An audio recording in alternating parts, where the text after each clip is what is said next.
கௌரவம் அப்படின்றது பார்க்கும்போது இப்ப ஒரு பெண் மேல மட்டும் ஏன் வைக்கிறீங்க? குடும்பம்னு வந்தா ஆண், பெண், அம்மா, அப்பா, மாமியார், மாமனார், தாத்தா, பாட்டி, தங்கச்சி, பையன், பொண்ணுன்னு எல்லாம் சேர்ந்ததுதான் குடும்பம்.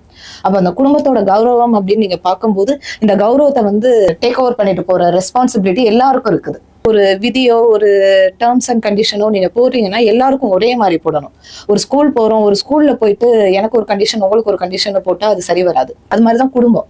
அப்ப நீங்க குடும்பத்துக்குள்ள வந்துட்டு எனக்கு ஒரு கண்டிஷன், பையனுக்கு ஒரு கண்டிஷன், பொண்ணுக்கு ஒரு கண்டிஷன், வயசுல மூத்தவங்களுக்கு ஒரு கண்டிஷன், இளையவங்களுக்கு ஒரு கண்டிஷன் போட்டா ஒரு ஸ்டேஜ்ல பஸ்ட் அவுட் ஆகி அதை மீறதான் தோணும். சரியான விதத்திலையும் போகலாம், அது தவறான விதத்திலையும் போகலாம். பட் நீங்க ஒரு ஒரு கட்டுப்பாட்டுக்குள்ள, அதுவும் ஒரு பர்டிகுலர் ஜெண்டரையோ இல்ல ஒரு பர்டிகுலர் பீப்புளையோ ஒரு கட்டுப்பாட்டுக்குள்ள கொண்டு வரும்போது எத்தனை நாளைக்கு அந்த கட்டுப்பாட்டுக்குள்ள இருக்க முடியும்? எத்தனை ஜென்ரேஷனா அவங்க இருப்பாங்க? ஏதோ ஒரு ஜென்ரேஷன்ல அவங்க வெளியில வரத்தான் நினைப்பாங்க. ஏதோ ஒரு இடத்துல வந்துட்டு அவங்க வெளில வரதான் வைப்பாங்க. தன்னோட திறமையை நிரூபிக்கவோ, தன்னோட வாழ்க்கையை நிர்ணயிக்கவோ வந்துட்டு வெளில வரதான் பார்ப்பாங்க.